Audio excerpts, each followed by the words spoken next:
Hello, how are we doing? Just going to check that we're live, guys.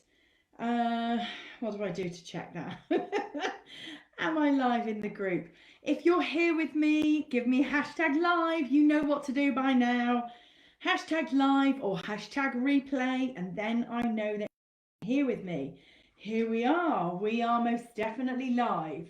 So, I am going to be in this live giving you some top tips for, let me get my water, still on my water, guys, no wine, no gin. I'm feeling like very self-righteous that I'm being good with my health kick, still on my water. So if you're here with me, tell me hello. Hello, Rose. On this live, I am going to be talking to you about how to maximize and optimize your business when you are selling done for you services. So usually that is a consultancy, selling by the hour, VA services, selling by the hour, web designer, graphic designer, branding designer, anything where maybe you're freelancing and you're selling your services by the hour. So a couple of us were having a chat on an earlier post a few days ago, and this topic came up as being something that you guys would like me to talk about.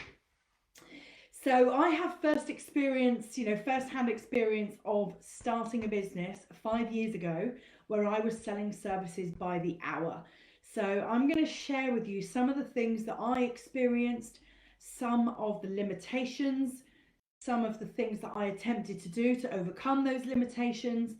And in sharing all of that with you, I might give you some ideas of how you can optimize and maximize your business, your revenue, and your results, because that is what we want to do here in this group.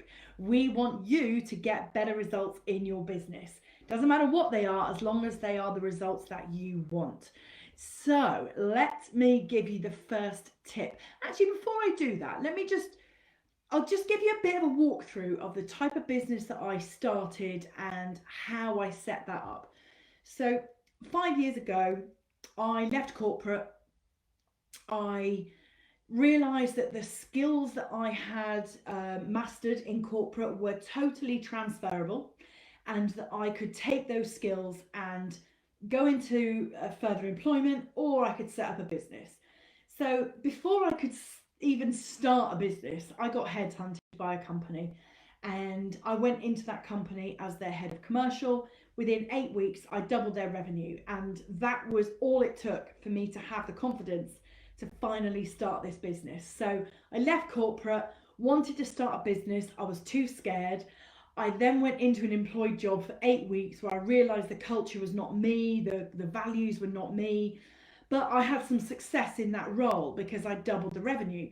So the little voice in my head was saying, Rachel, come on, you wanted to start a business, you were too scared. Now, if you ever had a sign that now was a good time, this is it. You've just done a really good job for that company, and now you need to start a business. So I did. And I started a business doing the only thing that I knew how to do, really, which was train people how to sell. That's what I've been doing for 20 years.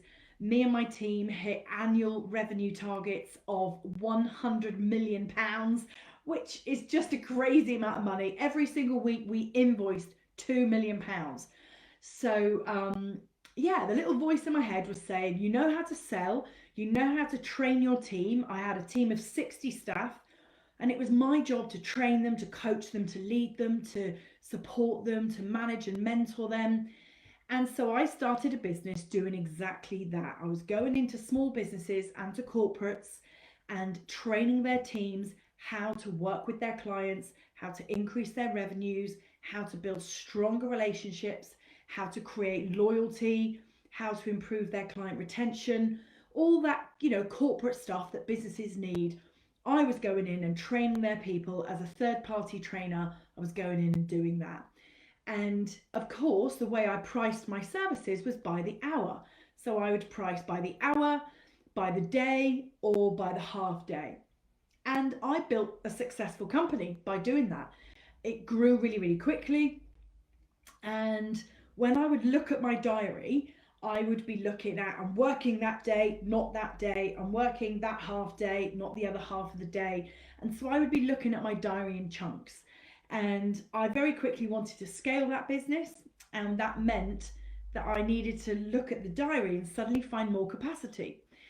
So here's a question for those of you that are watching. Are you in a business now where you do services for your client, you deliver the outcome for your client, and you feel restricted by time? Do you find the diary hard to manage? Do you find time hard to lock down? Are you looking at time as a commodity? Are you looking at time as your most valuable resource? I'd love to know, how are you feeling right now in your done for you business? So where you are not teaching somebody how to do it, you are physically doing it for them. So that might be they want some diary management done and they pay you as a VA to go and do that for them, or they want some consultancy work done. Hi, Jessica. And they want you to go in and work for that block of time and then disappear again and then come back next month and do the same again, or next week. So are you looking at time as a commodity? Okay, now that is where I found myself when I started my business, and I wanted to scale it. And so the only way to scale a business where time is your commodity is to find more time. Well, obviously, you don't need me to tell you that there's only 24 hours in a day, there's only 7 days in a week. We know on average, we get 20 working days a month. And we know the way that time works, don't we? We know the world is turning, time is ticking on all the time. And that's no surprise, it's been like that for the whole of our lives. So when it comes to trying to scale a business and grow a business where time is your commodity, you start to realize how difficult it is to scale a product that you can't get more of. So if you were opening a shop selling mobile phones and you were doing really well, you would go and buy more mobile phones. Well, you can't do that with time. If you wanted to run a business where you were selling cups of water and you wanted to scale that business, you'd find a way to deliver more cups of water to your clients. Again, you cannot do that in a time commoditized business. So, what did I do in my business? Probably what you're already thinking about now is the only way that I could find more time would be to find more people and to bring people into my business so that I could outsource work to them and they could help me by increasing the resources, increasing the capacity, increasing the time, so that I could then sell more time. Yeah? Let me know if you guys are following this, if this is making sense. So I went out and found some amazing people, I'm not going to lie. There were people that were better partners for me than others. And I went out and found these people and created this team where together we could create more time and capacity that we could sell. And there lies the problem, because in doing that, to make any money, you have to find a margin between what you buy their time for and what you sell their time for. So if you can't find a good enough margin, you end up working for free. You end up being the project manager to find the right people, to go out and find the work, to sell the work, to sell the time. And if you don't have enough margin there, you end up not actually being a profitable business, because any money that you do have in margin, you end up spending on other things. And so that frustrated me. When I was going through this, that really frustrated me, that I would be able to win the work, I'd be able to go and find the people to go and help me deliver the work, and they were good people, but I wasn't able to build in enough margin to make it really profitable and make it a viable business. And the other problem I had is because I was out trying to sell the work. So if you're a VA or a consultant or a designer and you're trying to build a team behind you that you can use as an outsourced team, an outsourced agency, you go out to win the work. When you then try to hand that work over, you have a choice. You either let the client know that you're doing that, or you make out that you're doing all the work and you don't allow the client to know that you have this team behind you. And both have a problem, because if you try to do all the work yourself, you can't do it. We've already fathomed that because you haven't got enough time. And so if you let the client know that you're not doing the work, they tend to get a little bit uncomfortable. So I would go out and sell training work and coaching work. And then when I would say, oh, I'm going to pass that on to my colleague, my amazing team that I've built and found and grown, and, we're all culture, we've got our culture and our values, we're all in alignment, we've got a vision, it's a great company, great team, I'm going to pass your work over to them, let me introduce you to them. They would say, oh, no, no, no, no, no. No, Rachel, it doesn't work like that. We want you to do it, like we've bought from you and we want you to deliver it. So the problem with doing a done for you service and scaling a done for you service can be that people want you to do all the work and you don't have enough time to do it. So that was just me giving you a bit of context around the fact that I've been through this, I've done this, and I've tried to scale that business probably, in big effort terms, I would say three times. Three times I really seriously tried to scale that business. And obviously I've been in business 25 years. I know how to scale a business. And yet this particular model was super, super difficult. So the things that I learned, I've got five top tips for you. If you are running a business where you are selling your time by the hour and you want to optimize that and you want to maximize your revenue generation, that you can get from your business, I've got 5 tips. So the first tip is this: your diary is your biggest priority. Absolutely, your diary must be ring fenced. You must say no to more things than you say yes to. So, I know that you're probably out networking, whether that's online, offline, whatever you can do, but you must recognize when you run a done for you business, designer, VA, that sort of service where you sell by the hour, you absolutely must recognize that your diary, those 20 days a month, are your most precious resource. Precious. And the time that you spend has to be prioritized really, really well. So that's top tip number 1, is absolutely protect that diary at all cost, because that's your resource. Obviously, if you guys have any questions, I can see your questions here. Hi, Anchor. Sorry, I didn't see that you were there. But yeah, if you've got any questions about this, do let me know and I'll sort of come back to them before we end the live. So tip number 1 is absolutely ring fence that diary, make it your biggest priority. Tip number 2 is about your pricing. So if you've come from a corporate job or an employed job where you were paid a salary or even paid an hourly rate, the number 1 mistake that I see people making when they come from a job into a paid by the hour business is that they charge the same hourly rate as they were earning when they were employed. Okay, so I know we're all, on different places around the world with different currencies, but let's just say your hourly rate in your job was, let's say £15 an hour. If your hourly rate when you were employed was £15 an hour and you come out into business ownership, so you come out of employment into, I'm now going to run a business where I charge by the hour, the most common mistake, but the biggest mistake I see people make, is they say, I was on £15 an hour, I'm going to charge £15 an hour. The problem with that is that when you're running a business, you're going to have so much time that you cannot charge for. So the time it takes you to do your admin, the time it takes you to win clients, the time it takes you to do content, to do marketing, the time it takes you to do your invoicing, the time it takes you to reconcile your invoicing and manage your expenses, all of the time in your business that you are not working, as in being paid, that can add up to quite a lot.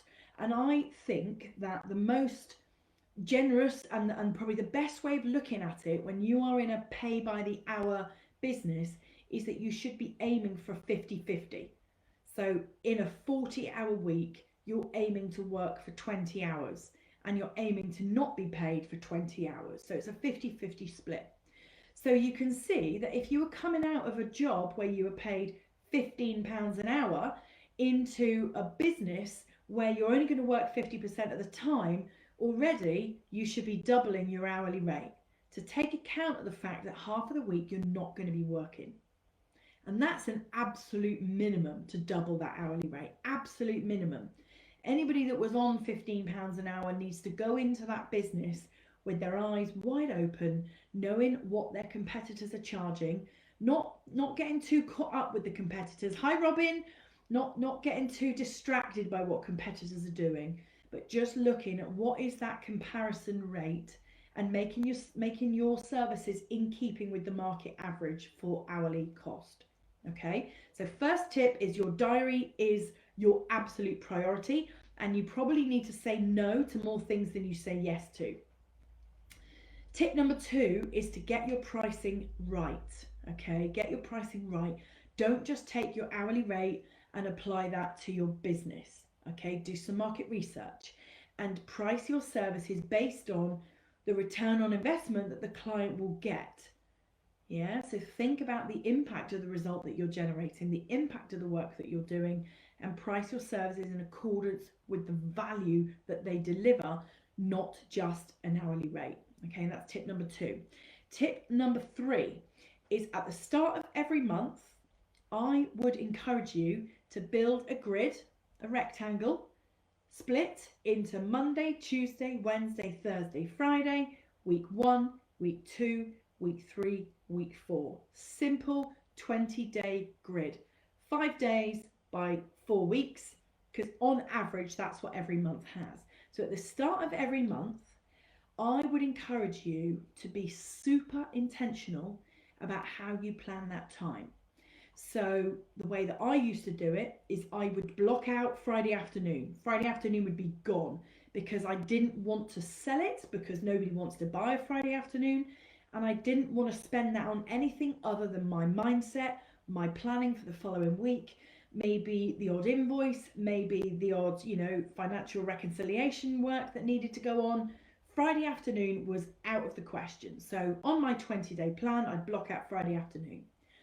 Equally, I started off by blocking out Monday morning, thinking that I would do my planning on a Monday morning. What I later realised in consultancy world, in the training coaching world that I was in, everybody wants to buy a Monday morning. Everybody wants to buy a Monday morning. So I used to start my Monday, 9 o'clock, I would chair a client meeting between 9 and 11. I would then go straight into another client meeting that I would facilitate, where it was their leadership team. And my Monday afternoon was another 2 meetings. So everybody wanted to buy a Monday. So you might want to think about putting your price up on a Monday, because again, that's precious time, and you need to be pricing based on the value outcome, not just on the hourly rate. So at the start of your month, you're going to draw this 20-box grid, and you are going to, hopefully, you're going to define, how do I want to spend that time? So I used to have Tuesday and Wednesday were my primary days, absolute primary days. So that would be obviously across a 4-week month, I would have 4 Tuesdays and I would have 4 Wednesdays. So that makes 8 days. And then I would aim to sell every other Thursday. Yeah. And that would be my 10 days of paid work, giving me my 20 days of unpaid work to do all my admin. Is this making sense? Hi, Avina. Is that how you say your name, Avina? I hope so. Is this making sense, guys? This 20-box grid, right? This is your absolute capacity plan. This is you saying, I'm being intentional about the amount of hours and the amount of days that I sell. And so if you say, these are the 10 days that I'm going to sell every Tuesday, every Wednesday, and every other Thursday, you can decide to spend every other Thursday how you want to. You can do what you want with a Monday. I chose to swap that out and sell that because there was high demand for a Monday with the service that I was offering. And what that does is allow you to say, so if I'm going to work 20 days a month, how much am I going to charge per day to hit the income goal that I have? So let's just say, for easy maths, you want to do a 10k month. If you're going to work 10 days, that means you have to yield £1,000 a day. Yeah, easy numbers. If you're not charging £1,000 a day, then You can write down on your goal list every day that you want to do a 10k month, but unless you're working 10 days at £1,000 a day, you're never going to hit it ever. Okay, so you need to ask yourself, have I got an income goal that is remotely even possible based on my capacity times my hourly rate, my day rate? Okay, that's a piece of work that you might need to do. So you've got this 20 box grid and you're going to plan your capacity. You're going to plan if it's 10 days you want to, sell, what does the hourly rate need to look like? What does the day rate need to look like? And every month at the start of the month, you need to do this 20 box grid. And that needs to be your monthly Bible, because tip number 1 was capacity is absolute sacrosanct. Yeah. So do your 20 box grid. That's tip number 3. So tip number 1 is your diary is your absolute biggest priority. Tip number 2 is think really carefully about your pricing and don't just copy your employed, when you're employed, the pricing from that. Tip number 3 is to do a 20 box grid and to make sure that you're planning your capacity to within an inch of your life, because that time is everything. Okay. Tip number 4 is called batching. You've probably already heard this term. When you only have, 10 days a month of admin time because you're busy in client delivery for the other 10 days, you need to be really, really good at planning your content, scheduling your social media, being in all the places that you're expected to be in, but not having to physically do it every day. So you need to write your content in batches. Find a day, find a space, find a mindset that allows you to think clearly and come up with ideas. I can give you a brainstorming, a little activity to do to spark the ideas for 10 pieces of content, but you need to batch your content, because if you're in a 20-day, well planned out month, you haven't got time every day to be thinking, oh, I need to write a piece of content, I need to do a post, I need to be on Instagram, I need to be on LinkedIn, I need to be on Facebook. You haven't got time for that. So what you need to do is do your content in batches, do everything in batches, do your invoicing in batches, do everything in batches. Even reply to emails in batches. So I have times of the day where my inbox is on, and I have other times of the day where my inbox is off. So when I reply to emails, I don't just reply to the odd one. I will go out and I will do a batch of emails because I feel good doing that. I know then that I don't have to go back to my inbox for a few hours. So you might want to lock in some time on your 20-day plan. When am I going to manage my inbox? And if you have, say, a 10-minute slot on that morning and a half an hour slot in that afternoon, and you build in a half an hour slot the following morning, you won't then feel like a slave to your inbox. You won't then do what most of us do and walk around with our phone welded into our hand, constantly feeling like you've got to be flicking and looking for messages. And sometimes you feel disappointed when there isn't a message because you're that conditioned to think, why doesn't somebody want me? So when you are charging by the hour, you can't afford to be a slave to your inbox. So block out some time and do your emails in batches, write your content in batches, schedule your social media in batches. Everything needs to be batched. Okay, that's tip number 4. And tip number 5, it might surprise you. You probably would have expected me to say this, but tip number 5 is actually a coaching question for you. And this is it. Could you sell your expertise? If you are operating a done-for-you service right now, if you are doing a service for your clients, whether that's VA work, design work, any freelancer work, consultancy work, even if you're doing the type of work that I was doing when I first started, you're training or you're coaching, like in big organizations or small organizations, think about this. Could you sell your expertise in a different way? Could you, instead of being a VA, could you teach other people how to be a VA? Now, I'm not trying to force you to be a coach because you don't necessarily want to be a coach, but I'm just getting you to think about it. Could that be something that you could do? In which case, how would that look for you? Does that look like you maybe building an online course? Does that look like maybe you mentoring a group of people who do the job that you do? Maybe you've been a VA for 3, 4, 5 years, you're very good at doing it, and now you want to help other people to start a business in that space. So, tip number 5 is just to get you to think about, could you be packaging your work up in different ways? So, for example, you don't have to be a coach to do this. You don't have to train other people to be able to monetize your expertise. Instead, what you could do, instead of saying to your client, yes, you can come and work with me and I'm going to sell you a 5 hours a week package, instead of selling 5 hours, sell them the output. So you could say, I'm going to sell you a package that includes diary management and 3 pieces of content creation. That is package A. Or I could sell you a package that is diary management, 3 pieces of content creation, and scheduling that content on social media so that you don't have to. That is my package. What you never do is tell the client how many hours that package takes you, because they don't need to know. What they're buying from you, I've said this on probably every live I've ever done to you guys, people don't buy the nitty gritty. They don't buy the, it's this, it's this, it's this. They don't buy the list of how to, they buy the outcome. Clients buy results. Clients buy outcome. Clients buy value.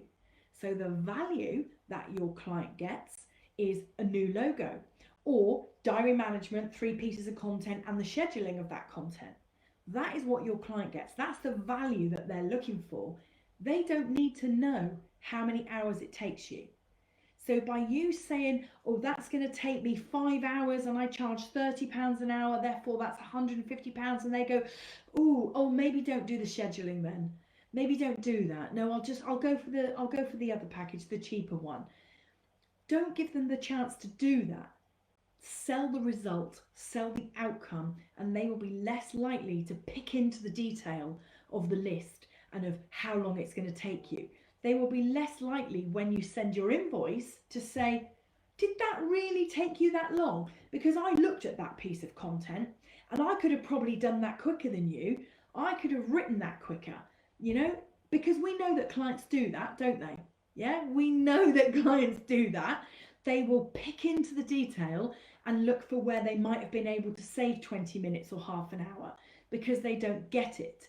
They don't get how good you are at what you do. They don't get the fact that you're experienced, you're high value, you've got expertise. They've outsourced it for a reason. People outsource because they're not good at something, or they don't like doing something, or they don't have time to do something. And so it's then really annoying, isn't it, when you send an invoice and they go, oh, I could have done that myself. I could have designed that quicker than you, or I could have written that quicker than you. And they start trying to second guess your job for you. And you feel like going, get out of my face, let me do my job. So my tip for you is this: think about, how could you sell your expertise in a way that isn't an hourly rate, that isn't, I'm going to do this for you and it's going to take me this many hours and I charge this by the hour, therefore the cost is this. Sell your result. Think about that. How are you going to be able to do that? How could you package what you do and put a lovely big shiny bow on the top and just sell the result, rather than giving the client the number of hours in the hourly rate? Okay, that is my 5th tip for you. I would love, Avina says this is gold. That's amazing. I'm glad to hear that these tips are useful for you. So guys, I'd love to answer your questions. If you have any questions on pricing services by the hour, or how you might package specifically up what you do, if you've got any questions, I can see them here on my screen. So there's probably a 20-30 second delay on Facebook, but please do feel free to post your questions, because I love to talk to you. I love to answer your questions. So yeah, let me know. I'll see if any questions come through, and if they don't, I'll be logging off pretty shortly. But I hope this has been super useful.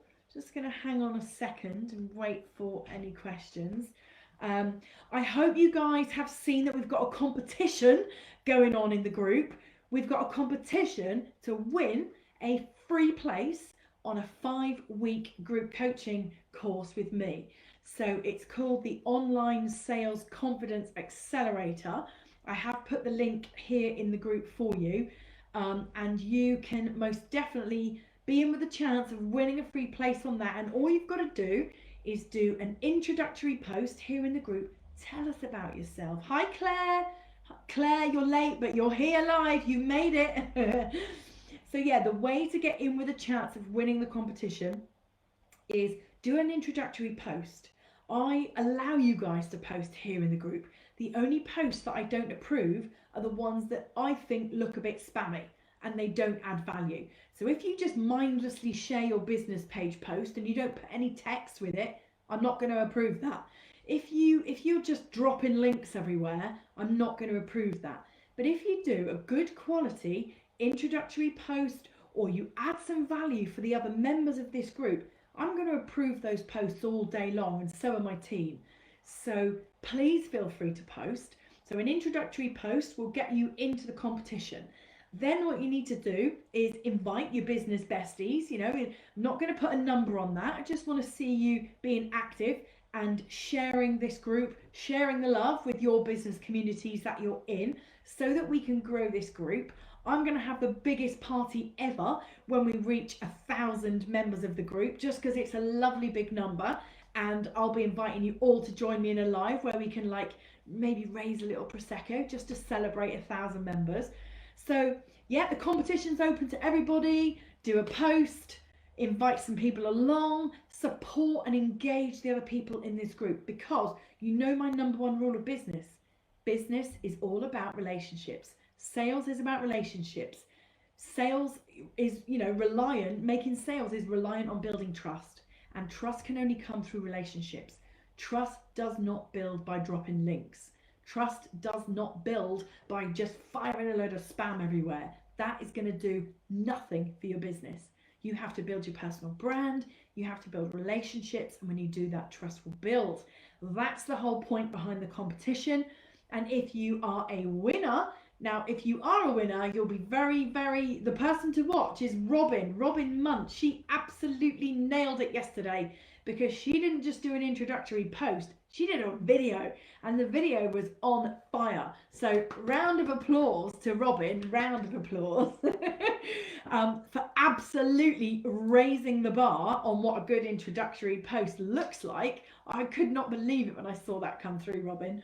So, yeah, get involved. The competition's open to everybody. And the prize, the Online Sales Confidence Accelerator, you need to know, is 5 weeks of group coaching with yours truly, which it also includes as well a one-to-one. So you get 5 weeks in the group, but also a one-to-one with me. You get unlimited lifetime access to our private learning area, where all of the resources will be stored. And those resources will be updated every time I enroll on that course. Those resources will be updated and upgraded. And if you get into the learning area, you will stay in there for life. So it will always be a place that you can turn to for, knowledge, information, inspiration to help you with your online sales confidence. And the big promise that I make to people who join me on that accelerator is we're going to aim to get you 5 clients. 5 new clients. What would 5 new clients do for you and your business? What is 5 new clients worth to you? Okay, now I can't make an absolute guarantee that you're going to get 5 clients, because I'm not sat on your shoulder 24 hours a day. I'm not doing the work for you, you're doing the work, but I will give you the frameworks. I will give you the systems. I will give you the insight into how exactly to go out into the online space and to build content, to build emails, to do direct messages, to convert discovery calls. I will give you all of that information that will create the biggest amount of, the biggest boost of sales confidence that you've probably ever had, to make sure that you can go out there and win those 5 clients. And I will be on hand throughout that 5 weeks to help you to win those 5 clients. So that is the prize. There is 1 space available, but if you all suddenly go out and, help us grow this group by, doing your posts and inviting your business besties along, then I might be tempted to give away 2 spaces on the Sales Confidence Accelerator. So it's up to you how much you get involved. So yeah, that's it from me, guys. I hope this has been super useful. I can see that we don't have any questions for me to answer. So if you are watching this on replay, give me #replay. And if you have any questions on a #replay, then still drop them below, because I'll be able to loop back round, see those questions and get them answered for you. So that's it from me. Thanks for watching. Thanks for being here. Mwah. I love you all, and I'll see you soon. Bye-bye.